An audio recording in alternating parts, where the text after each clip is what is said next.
The Frontier Dawn dropped out of faster-than-light travel at the edge of the Zephyrian home system. What Captain Jake Miller saw on the main screen made his blood run cold. 3 beautiful blue and silver planets hung in space like jewels.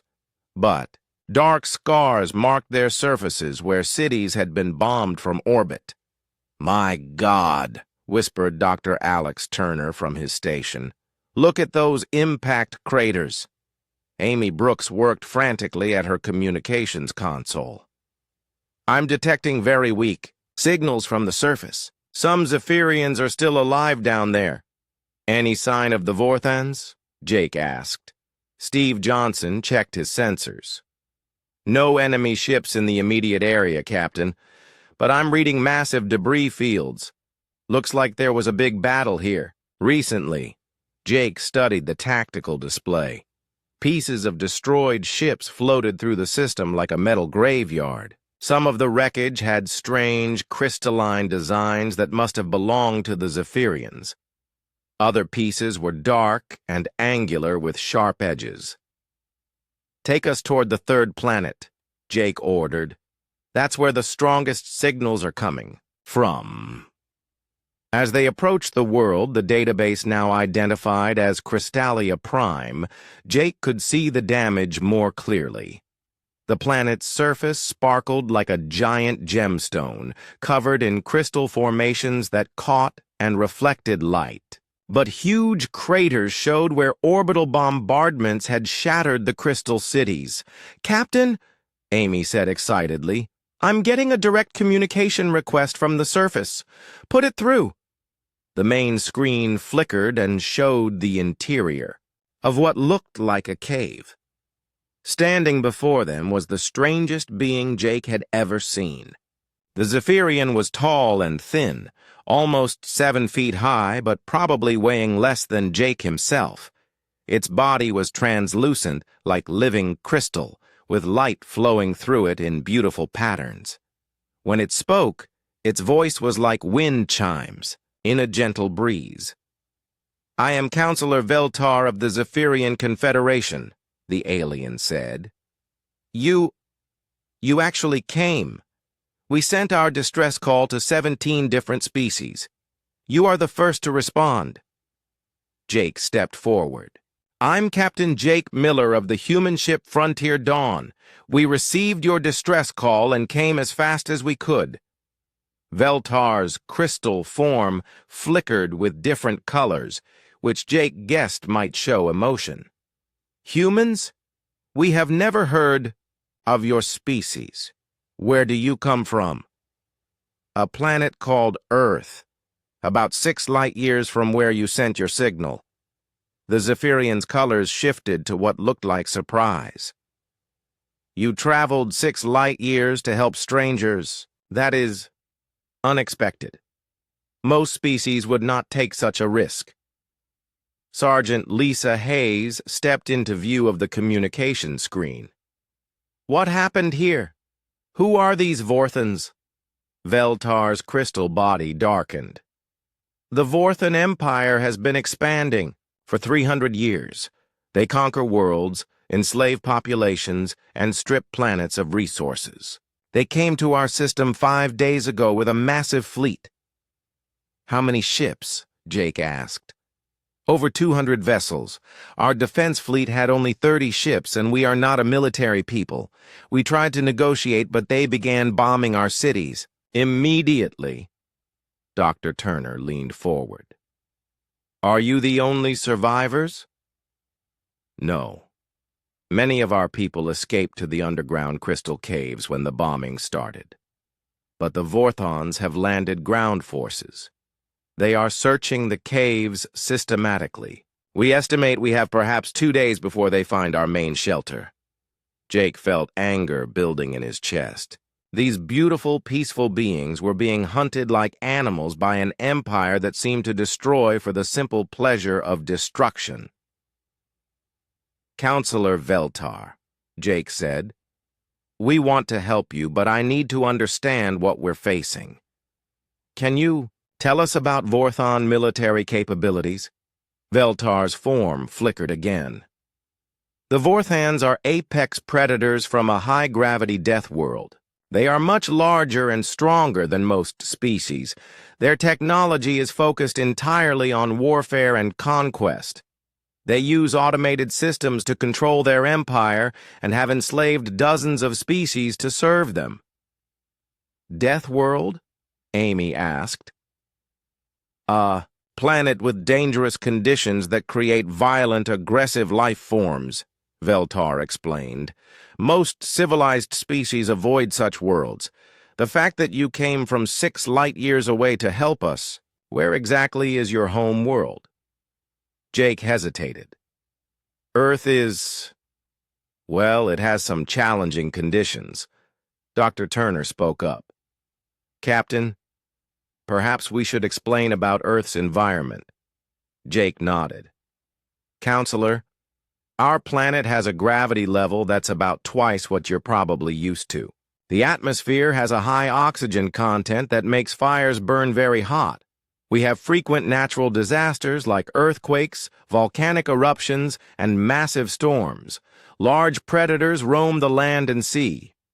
Veltar's crystal form went completely colorless. You come from a death world as well? We call it home, Sergeant Hayes said with a grin. The Zephyrian was quiet for a long moment. This explains much. No wonder you answered our call when others would not. You understand what it means to survive against impossible odds. Communications Officer Ben Clark looked up from his station. Captain, I'm detecting new signals. Looks like word is spreading that someone actually responded to a Zephyrian distress call. Amy nodded. I'm getting communications from other worlds in Vorthan space. Species that have been enslaved for decades. They want to know if it's true that someone is finally fighting back. Jake realized that their arrival might mean more than just helping the Zephyrians. If other enslaved species learned that the Vorthons could be challenged, it might spark rebellions across their empire. Counselor Veltar, Jake said, we need to get down to your planet and assess the situation. Can you guide us to a safe landing site? Yes.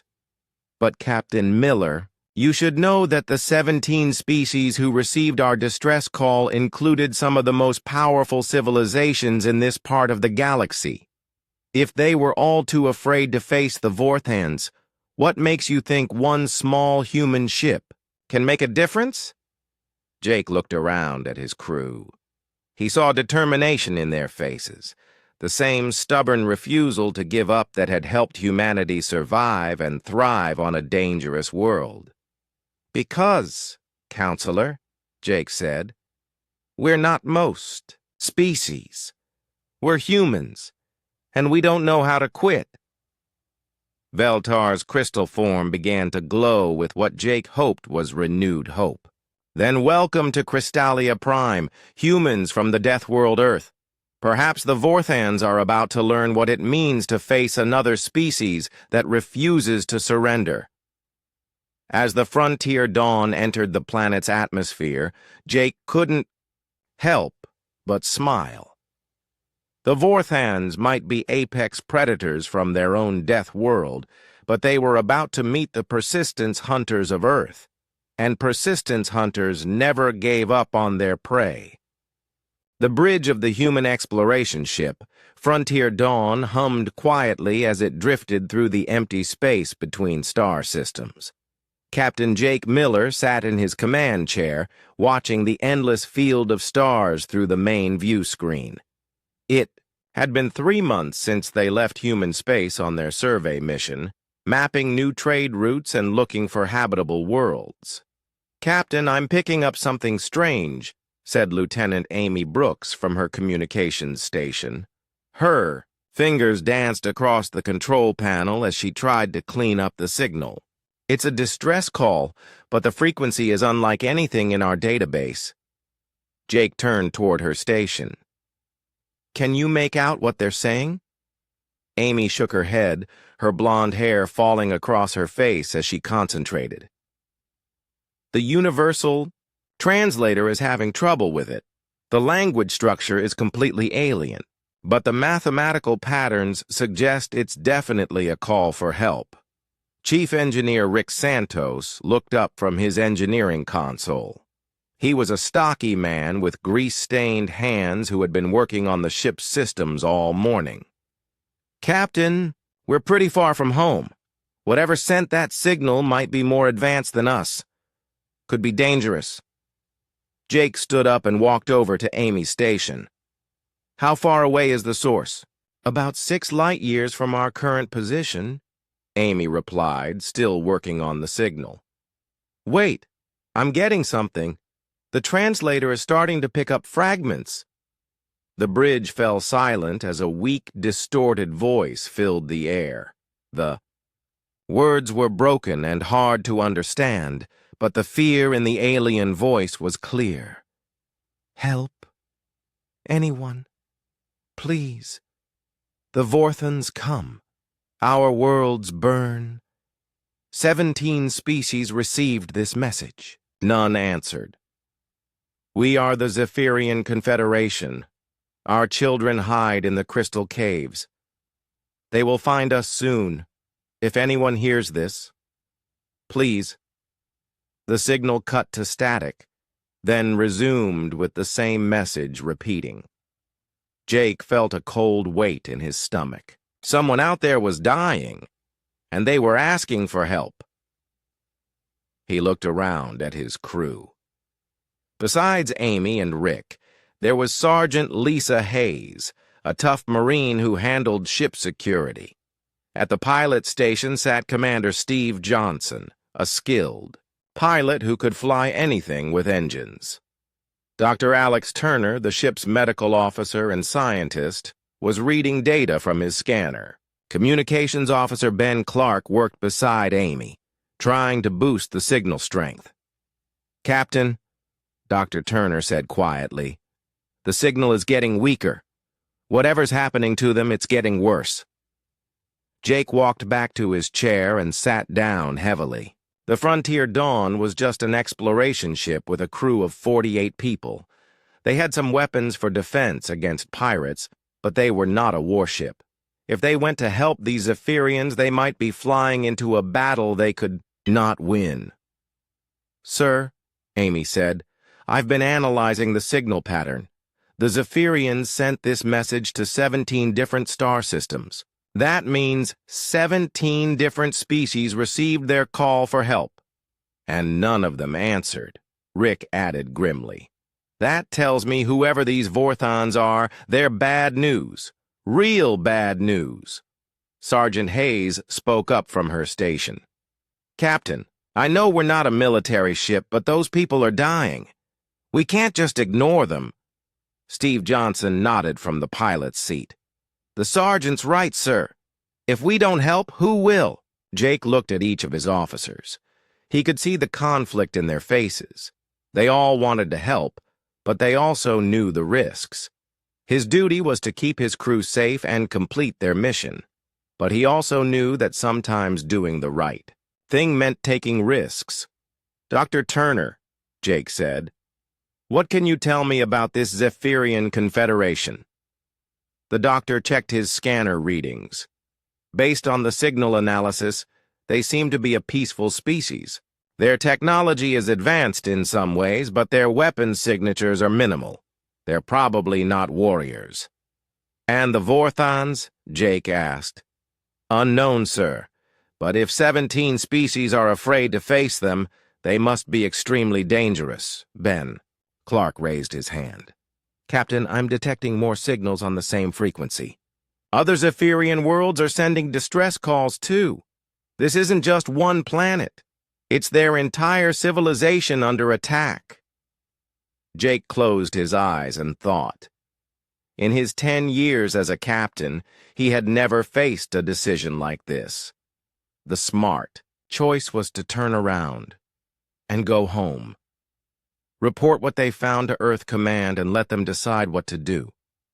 But by the time Earth sent a proper military response, the Zephyrians would probably all be dead. "Amy," he said. "Send a message back. On the same frequency. Tell them we received their distress call and we're coming to help." Amy's eyes widened. "Sir, are you sure?" "No," Jake admitted. "But we're going anyway. Rick, how long to reach their coordinates?" Rick checked his calculations. "At maximum speed, about 18 hours, Captain." Steve set course for the Zephyrian. "Signal. Maximum speed."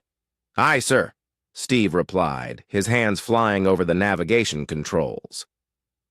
As the ship changed direction and accelerated, Jake felt the weight of command on his shoulders. He was taking his crew into unknown danger to help, aliens they had never met. But he remembered something his grandfather had told him when he was young. His grandfather had been a soldier in Earth's last great war, before humanity reached the stars. "Jake," the old man had said, "sometimes you have to stand up for people who can't stand up for themselves. That's what makes us human." The frontier. Dawn raced through space toward the Zephyrian distress signal. Behind them, 17 other species had decided the risk was too great. They had chosen safety over compassion, survival over heroism. But humans were different. They came from a world where survival was never guaranteed, where every day brought new dangers. Earth had made them tough, stubborn, and unwilling to give up. Most importantly, it had taught them that sometimes the right thing to do was also the hardest thing to do. As the ship flew toward an unknown enemy, Jake hoped that being human would be enough to make a difference. The Zephyrians had called for help, and the only ones who answered were the deathworlders from a small blue planet. At the edge of the galaxy, Jake smiled grimly. Maybe that would be enough.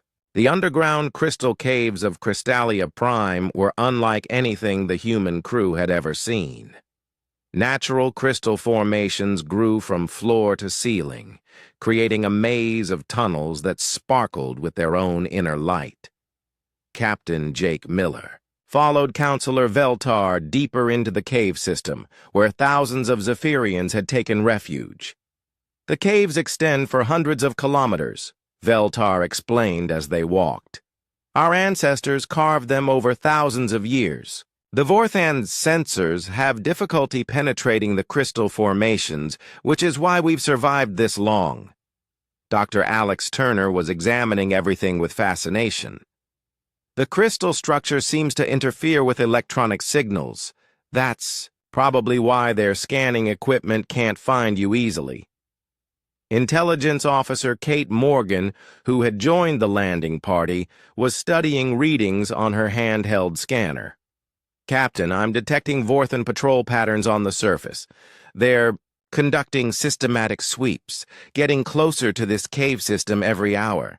Jake nodded grimly. Kate was the ship's intelligence specialist, a sharp woman who could analyze enemy tactics and find weaknesses in their strategies. If anyone could figure out how to fight the Vorthans, it would be her. They reached a large central chamber where hundreds of Zephyrian families huddled together. The sight broke Jake's heart. These were clearly a peaceful people. Scientists, artists, and builders, not warriors. Zephyrian children, smaller versions of their crystal parents, clung to their families with fear in their glowing eyes. "How many people are in these caves?" Sergeant Lisa Hayes asked. "About 50,000 survivors from our 3 worlds," Veltar replied. "We had a population of nearly 2 billion before the Vorthans came." The number hit Jake like a physical blow. 2 billion people, reduced to 50,000 refugees hiding in caves. He felt rage building inside him, the same protective anger that had driven humans to fight against impossible odds throughout their history. "Counselor," Kate said, "I need to understand more about the Vorthans. Do you have any captured equipment or data about their military structure?" Veltar led them to another chamber where Zephyrian scientists were studying pieces of wreckage from the battle. The Vorthan technology was dark and brutal-looking, all sharp angles and heavy armor plating. Dr. Turner immediately began examining a damaged Vorthan weapon. This is incredibly advanced, but the design philosophy is completely different from ours. Everything is built for maximum destruction with no consideration for efficiency or elegance. Kate picked up what looked like a communication device. Can your scientists tell me how their command structure works? An elderly Zephyrian named Scholar Kethmir approached them. His crystal form was darker than the others, suggesting great age. We have studied Vorthan tactics for the past 5 days. They use a highly centralized command system. All orders come from their fleet commander, who receives instructions directly from their home world. No independent thinking from lower-level officers? Kate asked. None that we have observed. Their soldiers follow programmed patterns with very little tactical flexibility. Kate's eyes lit up. That's a weakness we can exploit. Rigid command structures can't adapt quickly to unexpected situations. Commander Steve Johnson, who had been quiet until now, spoke up. What about their ships? Any weaknesses in their fleet? Scholar Kethmir showed them holographic displays of the battle. Their vessels are heavily armored and armed, but they rely primarily on automated systems.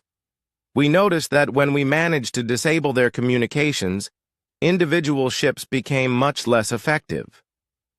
Jake studied the tactical information. The Vorthans were clearly powerful, but they seemed to have grown dependent on their technology and overwhelming numbers. They won through brute force and fear, not through tactical innovation. Kate, Jake said, what's your assessment? Kate looked up from the Vorthan equipment she was examining. Captain, I think we're dealing with an empire that's been successful for so long that they've become complacent. They expect their enemies to either surrender immediately or fight conventional battles they can't win. Meaning they probably have no experience fighting an enemy that uses unconventional tactics.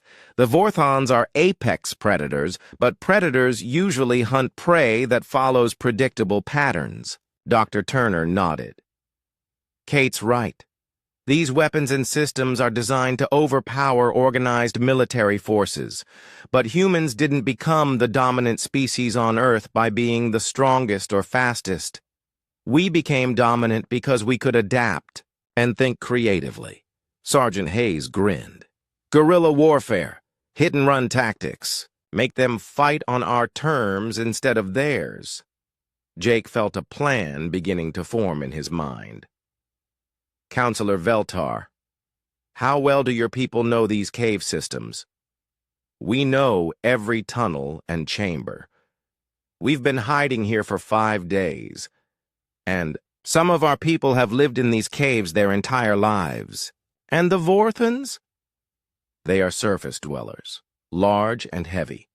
These narrow passages would be difficult for them to navigate. Kate looked excited. Captain, we could use the caves as a base of operations, launch surprise attacks and then disappear. Back underground before they can respond. The problem is numbers, Steve pointed out. Even with surprise on our side, we've got 48 humans against thousands of Vorthan soldiers. Jake looked around at the Zephyrian refugees. What if we taught your people to fight? Veltar's crystal form flickered with alarm. Captain Miller, we are not warriors. We have never raised weapons against another sentient being.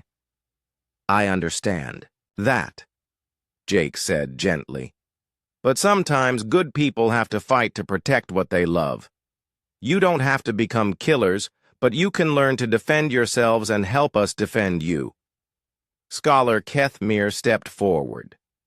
Young ones, he said, addressing both the humans and his own people. I have studied many species throughout my long life. I have learned that there are times when even the most peaceful beings must choose between fighting and extinction. A younger Zephyrian named Crystal Wind spoke up.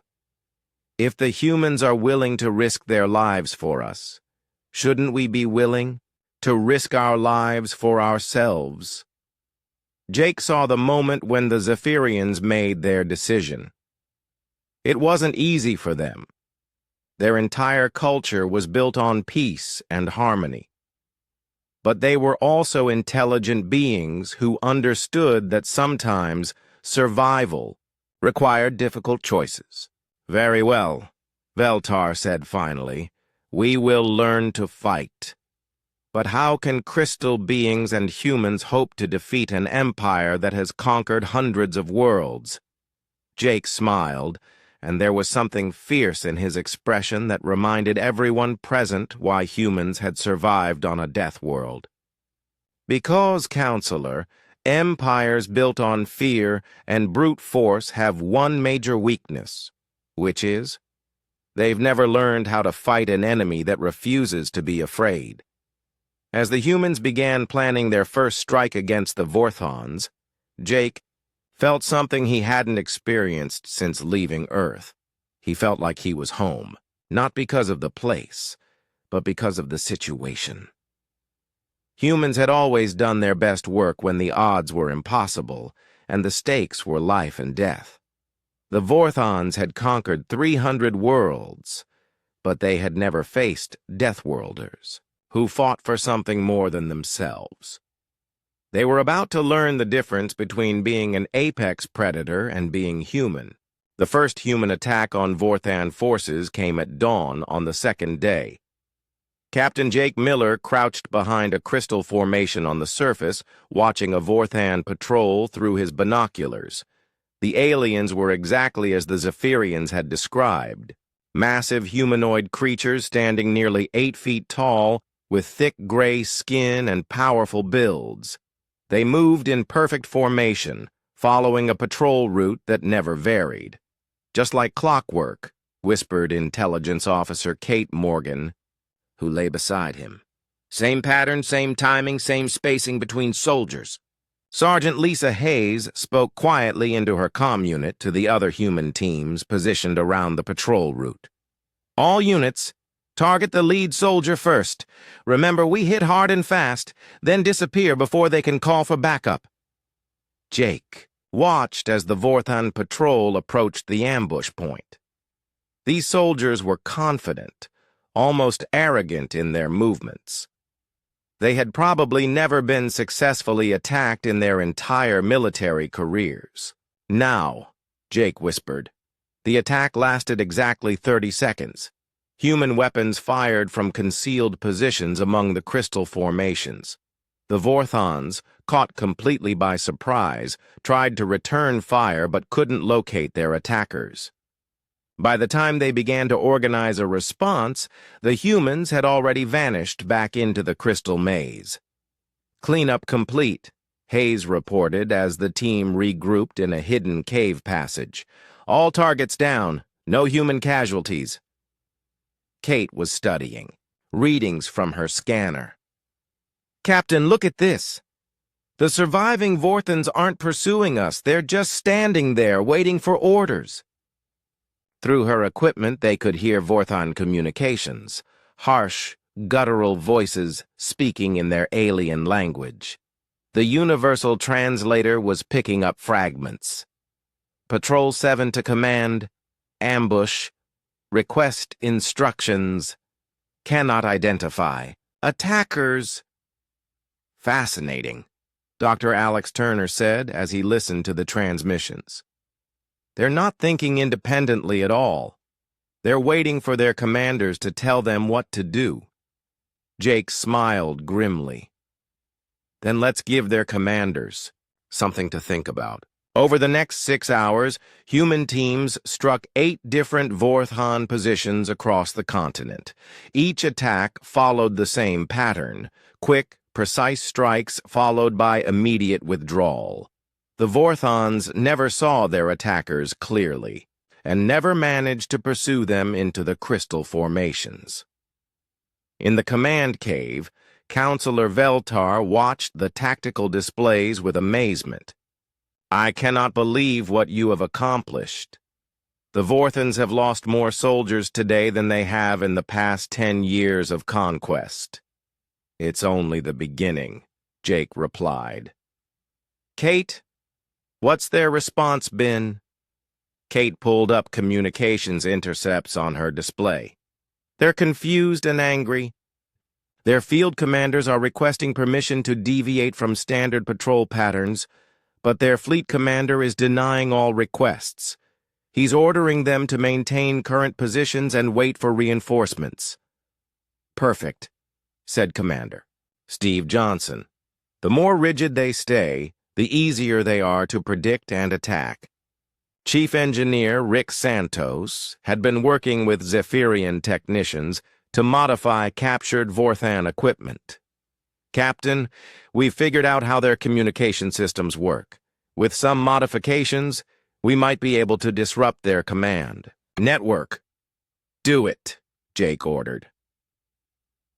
As Rick worked on the technical aspects, Sergeant Hayes was training groups of Zephyrian volunteers in basic combat tactics. The crystal beings were awkward with weapons at first, but they learned quickly, and their knowledge of the local terrain was invaluable. The key is to think like water, Hayes explained to a group of young Zephyrians. Water always finds the easiest path around obstacles. Don't fight the enemy's strength. Flow around it and attack their weaknesses. Crystal Wynn, who had become one of the most dedicated Zephyrian fighters, raised her crystalline hand. Sergeant Hayes, why do humans fight so differently from the Vorthans? Hayes thought for a moment. The Vorthans are hunters who rely on size and strength. They're used to their prey running away or fighting back ineffectively. But humans are persistence hunters. On our world, we didn't catch prey by being faster or stronger. We caught prey by being smarter and never giving up. Dr. Turner, who had been studying Vorthan biology from the soldiers they had captured, made an interesting discovery. Captain, I think I understand why their tactics are so rigid. Their brain structure shows they're incredibly intelligent, but they seem to have very little capacity for creative thinking. Explain, Jake said. It's like they've evolved to be perfect at following complex instructions, but not at improvising when those instructions don't work. They're like biological computers, extremely effective at their programmed tasks, but helpless when faced with something outside their programming. Kate nodded excitedly. That explains their command structure. They need constant guidance from above, because they literally can't think outside their training. Which means, Jake said slowly, if we can disrupt their command structure, we can paralyze their entire force. Rick looked up from his work on the communication equipment. Captain, I think I can do more than just disrupt their communications. With help from the Zephyrian technicians, I might be able to hack into their command network. Scholar Kethmir joined the conversation. Our people have always been skilled with information systems. If you can show us how their technology works, we can help you penetrate their networks. Jake felt excitement building. What could we accomplish with access to their command network? We could monitor all their communications, track their troop movements, maybe even send false orders, Kate said. Better yet, Rick added, we could identify the location of their fleet commander and other high-value targets. Jake looked around. At his team, humans and Zephyrians working together, each contributing their unique skills to the fight.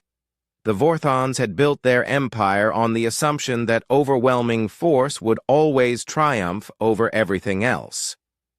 They had never faced an enemy that combined human adaptability with alien knowledge and skills. All right, people, Jake said.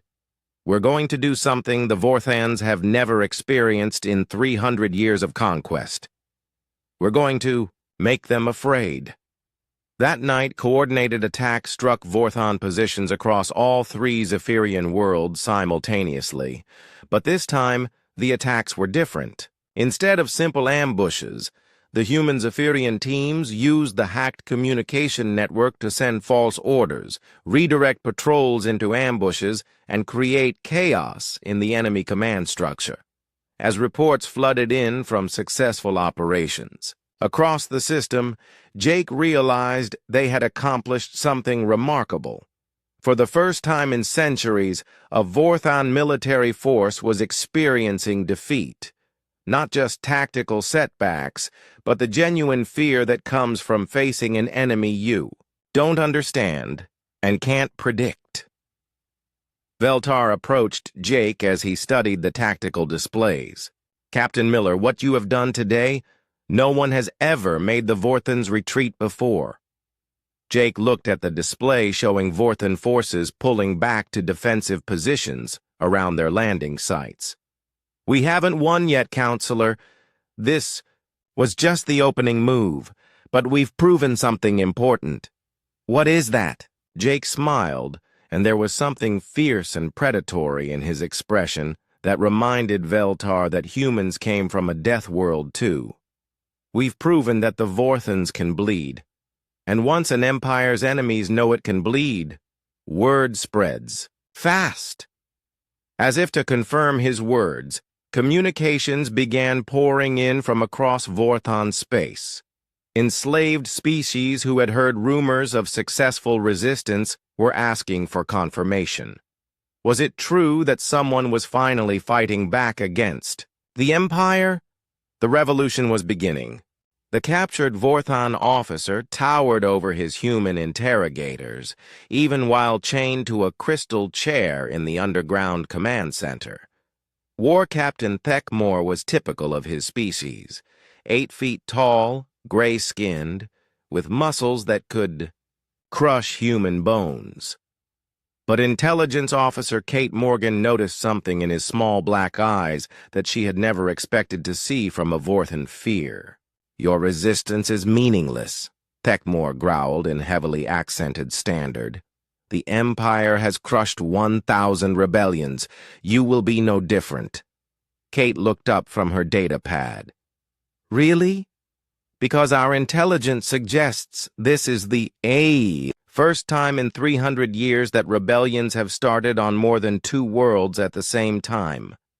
You're now facing uprisings on over 60 worlds simultaneously." The Vorthon's confidence flickered for just a moment. "Temporary setbacks. When Warprime Sekvar arrives with the Grand Fleet, all resistance will be eliminated." Captain Jake Miller leaned forward. "Tell me about this Warprime Sekvar." "He is the supreme military commander of the Empire, second only to the Emperor himself. He commands from the fortress world of Dominion Prime, but when rebellions require personal attention, he takes to the field."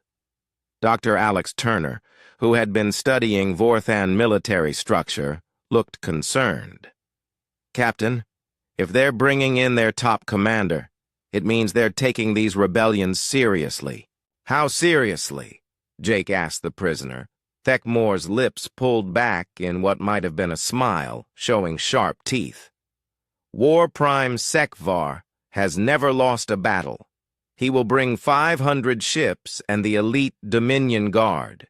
Your pitiful rebellion will be crushed, and your species will be enslaved like all the others." Kate continued her questioning. "How does Sekvar coordinate operations across such a large empire?"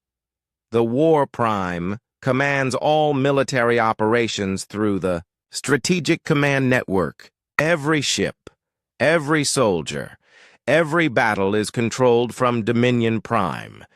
It is the most sophisticated military coordination system ever developed." Jake exchanged glances with his officers. The Vorthon had just confirmed their suspicions about the Empire's central weakness. After the interrogation, Jake's senior staff gathered in the main command chamber. The cave walls sparkled with crystal formations that helped amplify their communication signals across the galaxy. "So," Jake said, "we're about to face their best general with their most elite forces." Chief Engineer Rick Santos looked up from his work on the frequency disruptor. "Captain, the device is almost ready. When we activate it, it should disable Vorthon equipment across multiple star systems, but it will only work once. They'll adapt their systems after the first use." "How long will the effect last?" Sergeant Lisa Hayes asked. "Maybe 6 hours before their automated systems reset themselves." Commander Steve Johnson studied the tactical displays. 6 hours isn't long enough to coordinate attacks across 60 worlds. We'd need weeks to plan something that comprehensive. Kate pulled up intelligence reports from across the galaxy. "Actually, Steve, I think 6 hours might be exactly what we need, but not for the reason you think." She activated a holographic display showing the Vorthon Empire. "Look at their response pattern. Every time a rebellion starts, they pull ships from other sectors to reinforce the affected area. They're already spreading their forces thin trying to contain all these uprisings." "What are you thinking?" Jake asked. "I'm thinking that when War Prime Sekvar arrives with his grand fleet, almost every major Vorthon warship in this part of the galaxy will be in one place, right here, trying to crush our rebellion." Lieutenant Amy Brooks looked up from her communication station. "Kate, are you suggesting what I think you're suggesting?" "I'm suggesting that while Sekvar is here hunting us, Dominion Prime will be more vulnerable than it's been in centuries." The chamber fell silent as everyone absorbed the implications. Jake slowly smiled as he understood Kate's plan. "You want to use ourselves as bait," he said. "Exactly. We let Sekvar think he's cornering us here while a strike force slips away to attack their capital." Dr. Turner raised concerns. "Kate, even if Dominion Prime is less defended, it's still the most fortified world in the galaxy. How do we get past their defenses?" Before Kate could answer, Ben Clark called out from his communication station. "Captain, I'm receiving a priority message from the Titan resistance on the Forge worlds." "Put it through." The main screen showed a massive humanoid figure that looked like it was carved from living metal. The Titan was 12 feet tall with gleaming bronze skin and eyes that glowed like forge fires.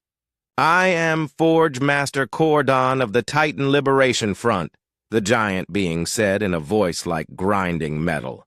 "We have completed the project you requested." Jake looked confused. "I didn't request any project from you."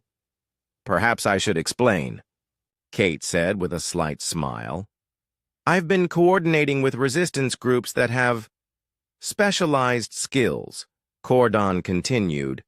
"For 2 centuries, we have been forced to build warships for the Vorthon Empire. But we have also been building something else in secret. A ship designed specifically to penetrate Dominion Prime's defenses."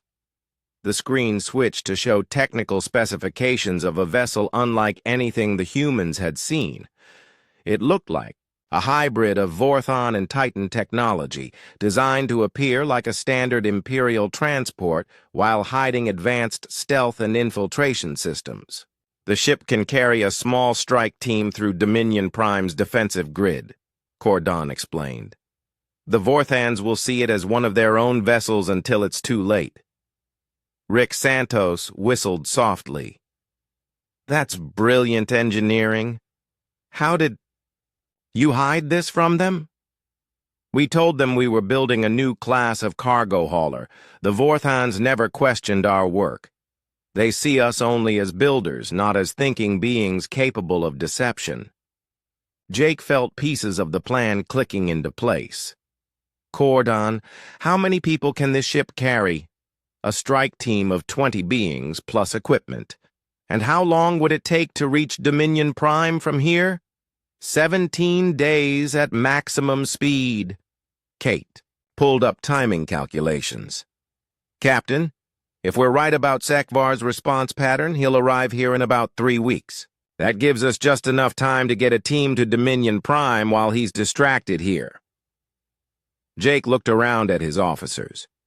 So we're talking about splitting our forces. Half stay here to keep Sekovar busy, half go to attack the enemy capital. It's, incredibly risky, Steve pointed out. If either mission fails, we lose everything. But if both succeed, Amy added, we could end this war in one stroke. Counselor Veltar, who had been listening quietly, spoke up. Captain Miller, this plan would require enormous coordination across multiple species. Are you certain it can work? Jake thought about the question. 3 months ago, he had been exploring empty space, looking for new trade routes. Now he was planning an assault on the capital of a galactic empire. The smart thing would be to say no to retreat to human space and let someone else deal with the problem. But Jake had learned something important over the past weeks.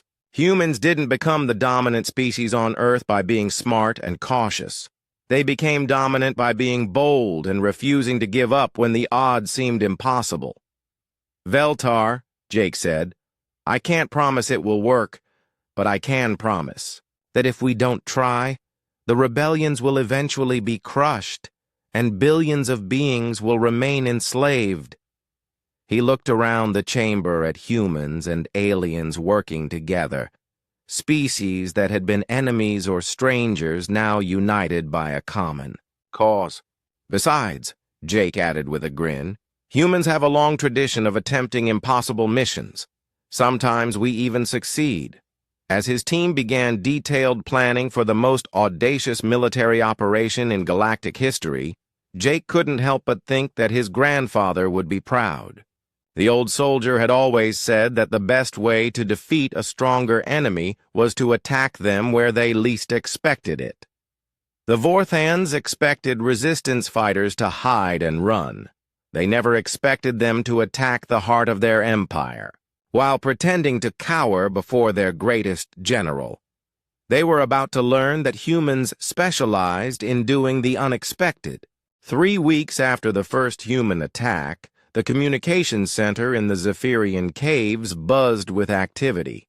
Communications officer Ben Clark worked frantically at multiple stations, trying to manage the flood of messages coming from across Vorthan space. Captain, Ben called out to Jake Miller, I'm getting resistance reports from 47 different star systems. Word is spreading faster than we expected. Jake studied the tactical display showing the vast Vorthan Empire. Red dots marked worlds where uprisings had begun, and new ones appeared every hour. What kind of resistance are we seeing? Dr. Alex Turner, who had been analyzing the reports, looked up from his data pad. It varies by species, Captain.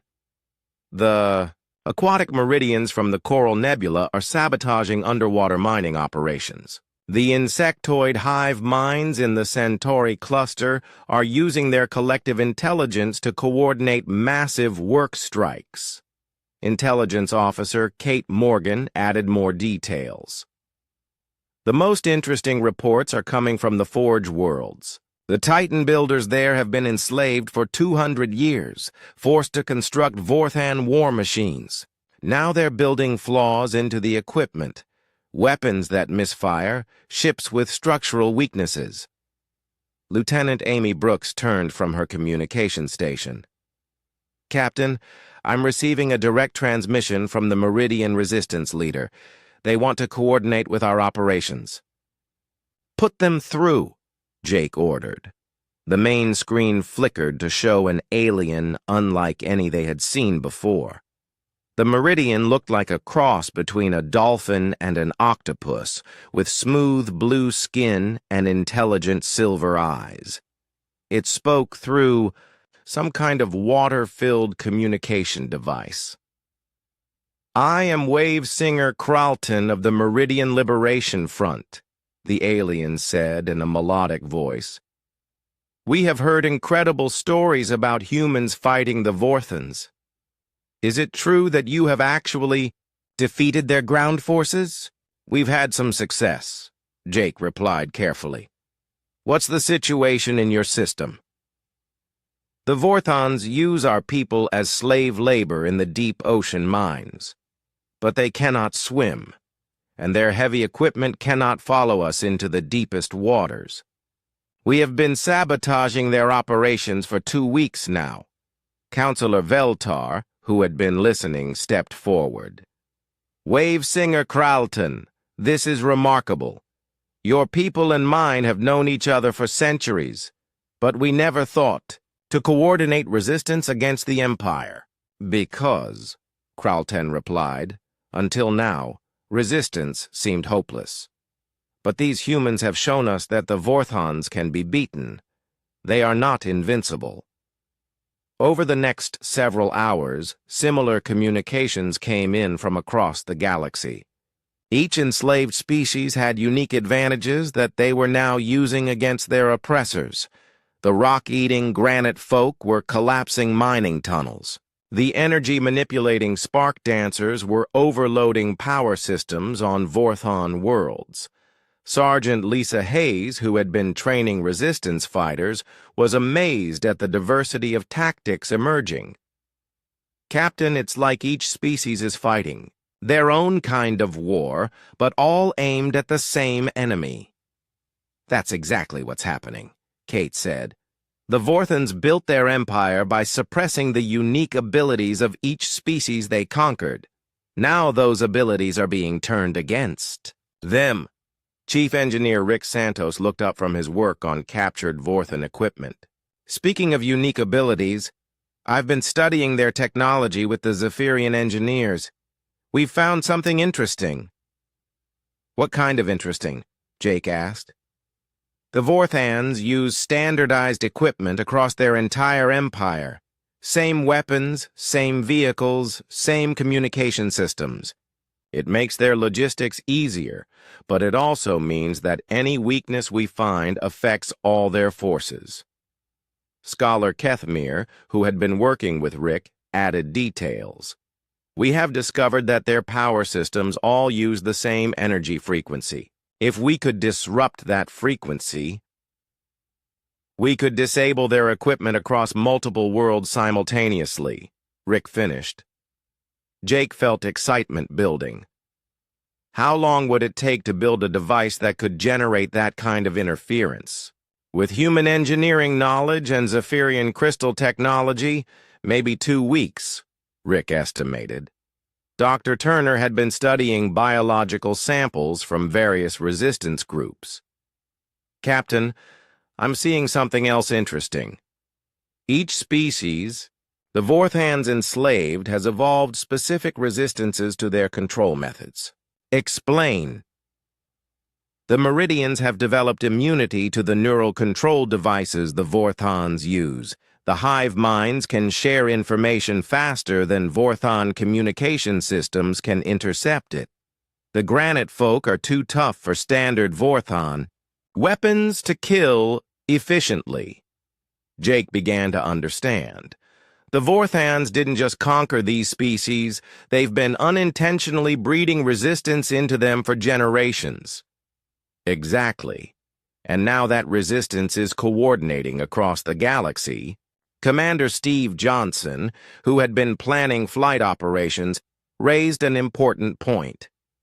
Captain, this is all great news, but we need to remember that the Vorthons still have overwhelming military superiority. If they concentrate their forces, they could crush any individual resistance movement, Jake agreed. That's why we need to keep them divided and confused. Kate pulled up a strategic display of Vorthon space. The key is making sure they can't predict where the next attack will come from. If rebellions keep starting in random locations, they'll have to spread their forces thin to respond to all of them. Ben Clark raised his hand. Captain, I think I can help with that. I've been working with resistance communicators from different species. We're developing a coordinated communication network that the Vorthons can't monitor or intercept. How? Each species uses a different method. The Meridians use sonic pulses through water that travel between star systems. The hive minds use quantum entanglement communication. The crystal folk can encode messages in light patterns. By combining all these methods, we can create a network the Vorthons don't know how to tap into. Jake looked around at his crew and their alien allies. 3 weeks ago, they had been a single exploration ship trying to help one desperate species. Now they were coordinating a galaxy-wide rebellion against an empire that had seemed unstoppable. All right, people, Jake said. Here's what we're going to do. Rick, work with the Zephyrians to build that frequency disruptor. Ben, expand the communication network to include as many resistance groups as possible. Kate, help coordinate attacks so the Vorthons can't predict our patterns. What about the big picture, Captain? Amy asked. How do we turn these separate rebellions into something that can actually defeat the Empire? Jake thought for a moment. We find their center of power and cut it off. An empire this large and centralized has to have a single point where all the control comes from. Veltar's crystal form flickered with understanding. The Vorthon homeworld, Dominion Prime. Exactly. If we can strike at their command center, we can paralyze the entire empire long enough for the rebellions to succeed. Wave singer Cralton's voice came through the communication system. Humans attacking Dominion Prime would be suicide. It is the most heavily defended world in known space. Jake smiled, and there was something in his expression that reminded everyone present why his species had survived on a death world. Cralton, has anyone ever told you about human military history? No, I know nothing of your wars. We have a saying on Earth. The most heavily defended position is often the one least prepared for the attack that actually comes. As reports continued to flood in from resistance movements across the galaxy, Jake began planning the most audacious military operation in galactic history. The Vorthons had built their empire on the assumption that no one would dare attack their seat of power. They were about to learn that humans specialized in doing things that no one else would dare to attempt. The Vorthon Grand Fleet dropped out of hyperspace like a storm cloud descending on Crystallia Prime. From the command cave, Captain Jake Miller watched 500 enemy warships take positions around the planet. Each vessel was massive, dark, and bristling with weapons that could reduce mountains to dust. My God, whispered Commander Steve Johnson. I've never seen so much firepower in one place. Intelligence Officer Kate Morgan was studying the fleet composition on her scanners. Captain, that's not just any fleet. Look at the ship configurations. Those are all frontline vessels. They pulled their best ships from across the Empire to come here. Lieutenant Amy Brooks looked up from her communication station. Captain, we're receiving a transmission from the enemy flagship. Put it through. The main screen filled with the image of a Vorthon unlike any they had seen before. War Prime Sekvar was larger than other Vorthons, with scars across his gray skin that spoke of countless battles. His black eyes held an intelligence that was both terrifying and coldly calculating. I am War Prime Sekvar, Supreme Military Commander of the Vorthon Empire, the alien said in perfect standard. You are the humans who have been spreading chaos across my territory. Jake stepped forward. I'm Captain Jake Miller. We're here because the Zephyrians asked for help. Help. Sekvar seemed to taste the word. An interesting concept. In 300 years of expansion, no species has ever sent help to our enemies. You have created complications. We've created hope, Jake replied. Sekvar's expression didn't change. Hope is a luxury that leads to extinction. I have come to demonstrate why the Empire's dominance is inevitable. Surrender now, and your deaths will be quick. Counteroffer, Jake said. Leave this system and never come back. For the first time, something like amusement flickered in Sekvar's eyes. You face 500 ships with a single exploration, vessel and a handful of primitives hiding in caves. Yet you make demands. Your species is either remarkably brave or remarkably stupid. Why don't you come down here and find out which? The transmission ended, and Jake turned to his officers. Status report. Dr. Alex Turner was monitoring Vorthan communications. They're preparing for orbital bombardment. They plan to collapse the cave systems and bury us alive. Sergeant Lisa Hayes checked her tactical displays. All human and Zephyrian. Teams are in position. We've got surprise positions throughout the crystal formations. Chief Engineer Rick Santos looked up from his equipment. The frequency disruptor is ready, Captain. When you give the word, I can disable their weapons and communications for about 6 hours. Jake took a deep breath. Everything depended on timing. Right now, the Special Strike Team should be approaching Dominion Prime in the Titan-built stealth ship. If his plan worked, they would hit the Vorthan capital just as Sekvar discovered he was fighting shadows instead of the real resistance. All teams prepare for Operation Mirror, Jake announced. In 60 seconds, we show the Vorthans what humans learned about warfare on a deathworld. He had borrowed the operation name from an old Earth military tactic. Make the enemy think they were fighting a large force when they were actually fighting reflections and echoes, while the real attack came from somewhere else entirely. Rick, activate the disruptor.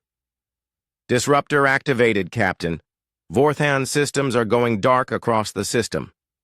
On the tactical display, Jake watched as Vorthan ships suddenly went silent, their weapons and communications disabled by the frequency interference. The Grand Fleet, which had seemed so terrifying moments before, was now deaf and blind. All teams, execute, Jake ordered. What followed was not a battle in any conventional sense. The humans and their Zephyrian allies had spent weeks preparing, but not to fight 500 ships.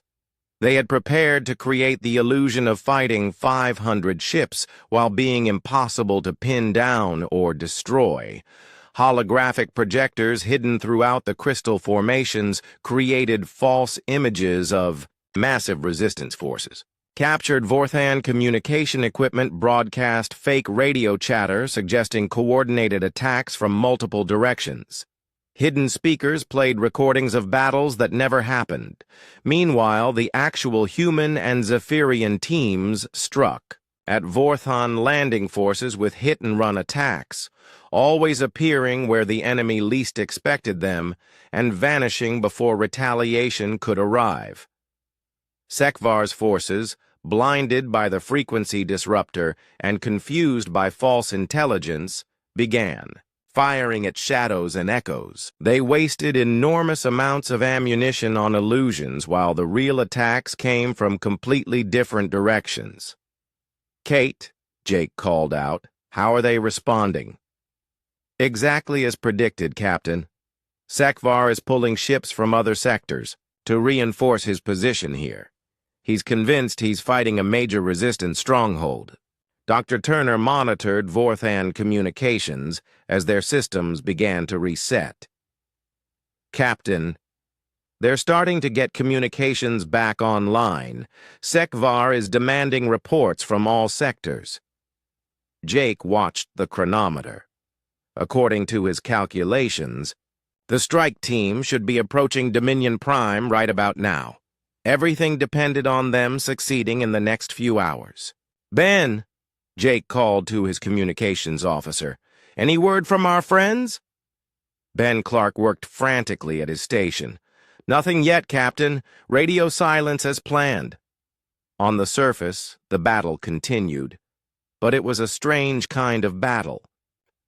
One where the defenders seemed to be everywhere and nowhere at once, where every Vorthan attack met resistance that melted away like mist, only to reappear somewhere else entirely. Sekvar himself had landed with elite troops to hunt the resistance. Personally, Through intercepted communications, they could hear his growing frustration. "Where are they?" The War Prime's voice crackled through the speakers. "I see evidence of large forces, but when we attack, we find only empty caves." "Sir," came the voice of a subordinate, "our sensors detect massive troop movements, but visual confirmation shows minimal actual personnel. Impossible. No species is capable of such deception." Jake smiled as he listened. The Vorthons were apex predators, but they hunted by intimidation and overwhelming force. They had never faced prey that used misdirection and psychological warfare. Suddenly, Ben Clark's equipment erupted with activity. "Captain, I'm receiving the signal we've been waiting for." Jake felt his heart race. "Put it through."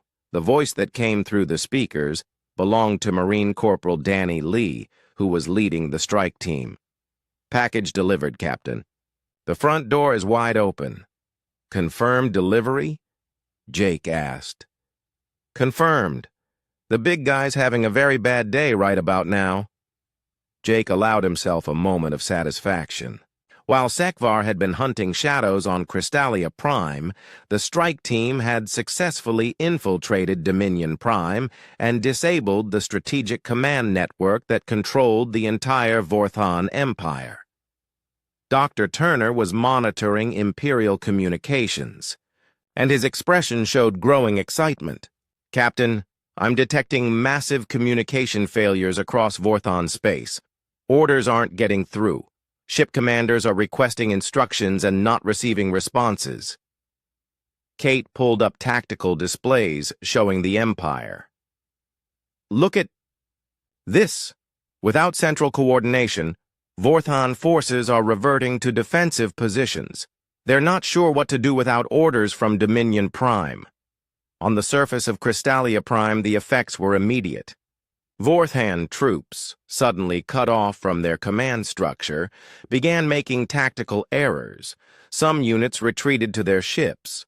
Others held positions they should have abandoned. A few tried to advance without support. Through the communication system, they could hear Sekvar's attempts to contact his home base. "Dominion Prime, respond." "Dominion Prime, this is War Prime Sekvar requesting immediate communication with Strategic Command." Only static answered him.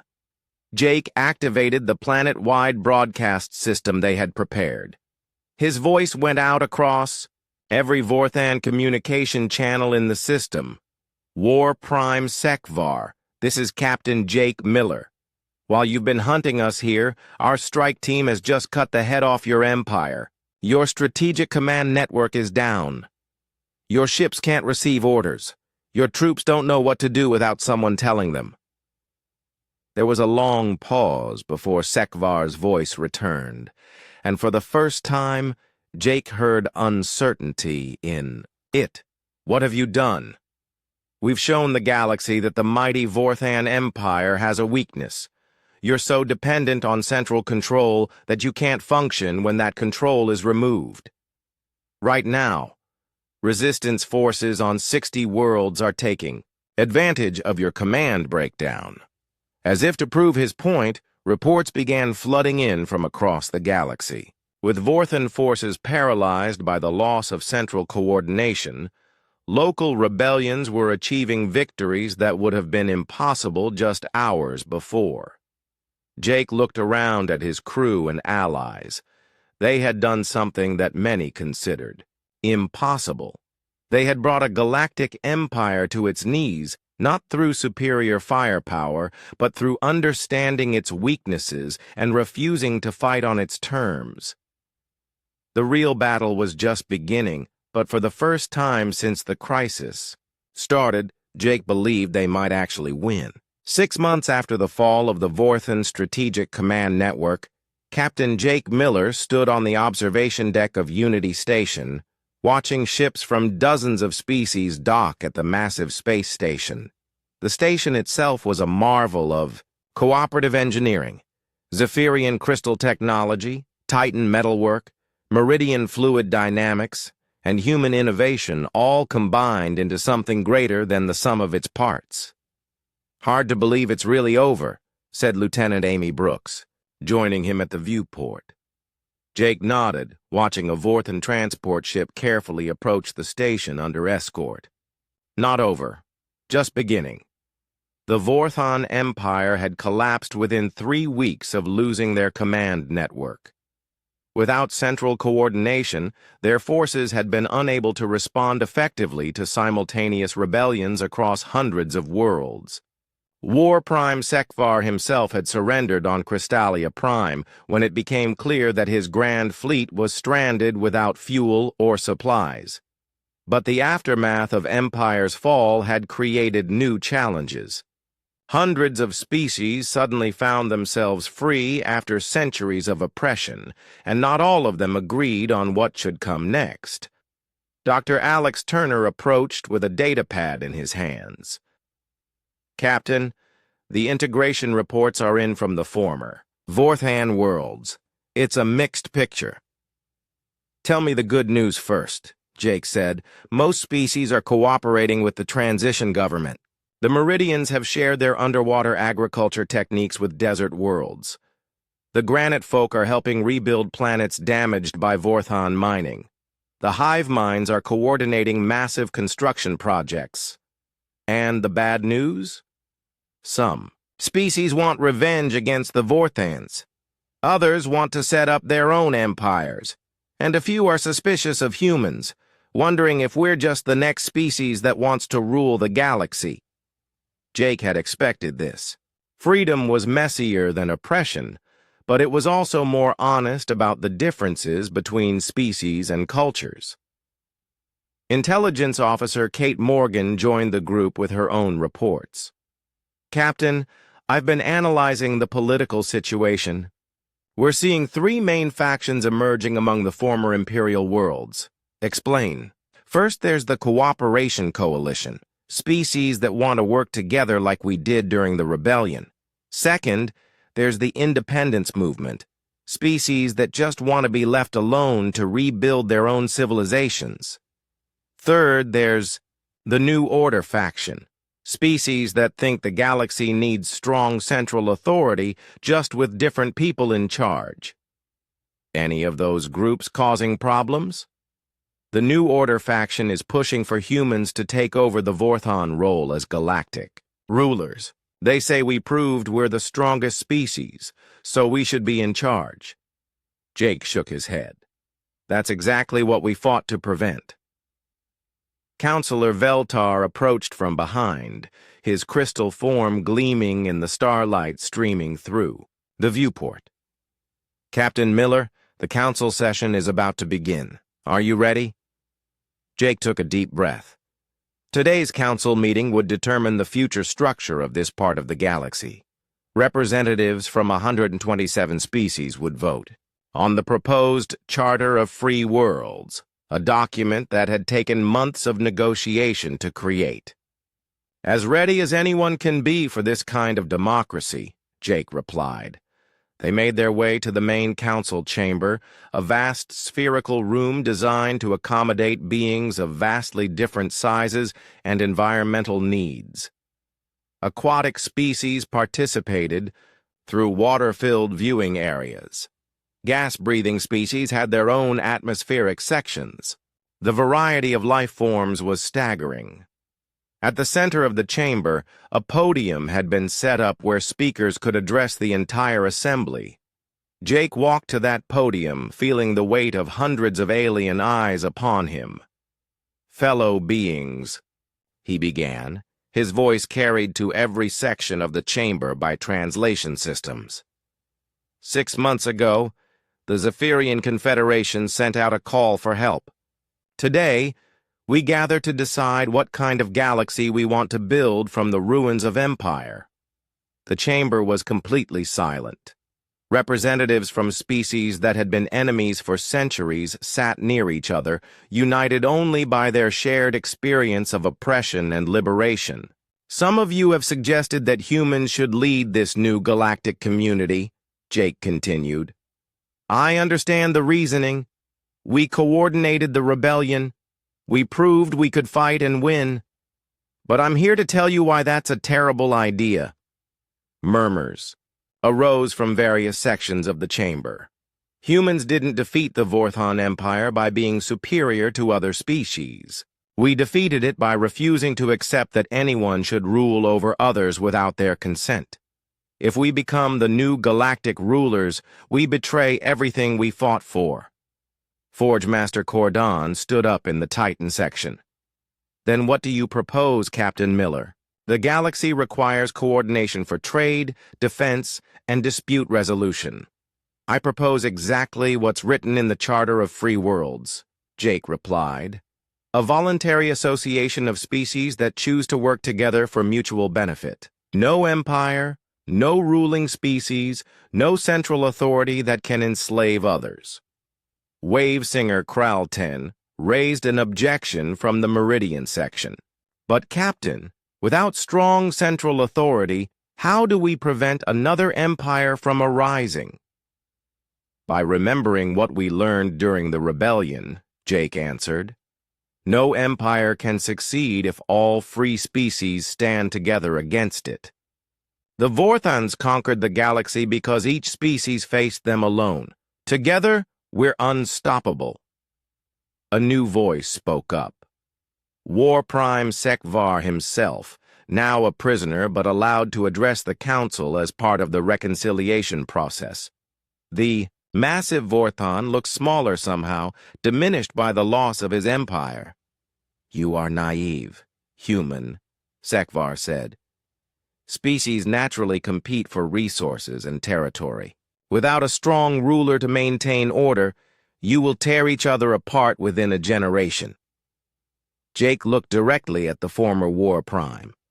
Sekvar, your people ruled for 300 years through fear and force. How did that work out for you? The Vorthon had no answer. Chief Engineer Rick Santos, who had been working on post-war reconstruction, spoke from the human delegation section. Captain, I've been studying the economic data. Free trade between species is already generating more prosperity than the Empire ever did. When people can choose their own path, they accomplish amazing things. Sergeant Lisa Hayes added her perspective. And voluntary defense agreements are already proving more effective than forced military service. When people fight to protect something they chose, they fight harder than when they're forced to fight for someone else's empire. The debate continued for hours, with representatives from dozens of species sharing their hopes and concerns for the future. Some worried about security without a strong military. Others feared economic instability without central planning. Few wondered if democracy could work between species that had evolved in completely different environments. Finally, it came time for the vote on the Charter of Free Worlds. Jake watched as representatives activated their voting systems. Green lights meant yes, red lights meant no, and yellow lights meant abstention. The results appeared on the main display. 94 species voted yes, 23 voted no, and 10 abstained. Cheers erupted throughout the chamber as beings celebrated in their various ways. Crystal chimes from the Zephyrians, harmonic songs from the Meridians, thunderous applause from the Titans. Jake felt a hand on his shoulder and turned to find Dr. Turner smiling at him. Congratulations, Captain. You just helped create the largest voluntary democracy in galactic history. We all did, Jake corrected. Humans don't get to take credit for what everyone accomplished together. As the celebration continued around them, Jake looked out through the viewport at the stars beyond. Somewhere out there, other species might be facing their own struggles with oppression and tyranny. And if they sent out a call for help, they would find that the galaxy had changed. They would find that free species stood ready to answer that call, just as humans had answered the Zephyrians' desperate plea for help. Counselor Veltar approached with several other representatives. "Captain Miller, there is one more matter the Council wishes to discuss with you." "What's that?" "We want to offer you the position of Supreme Coordinator of the Free Worlds Alliance." Jake laughed and shook his head. "Absolutely not. The moment we start creating supreme anything, we start sliding back toward empire." "Then what role will humans play in our new alliance?" asked Forge Master Cordan. Jake thought for a moment. "The same role we've always played. When someone calls for help, we answer. When someone needs protection, we provide it. When someone has a problem they can't solve alone, we work with them to find a solution. And if another empire tries to conquer the galaxy?"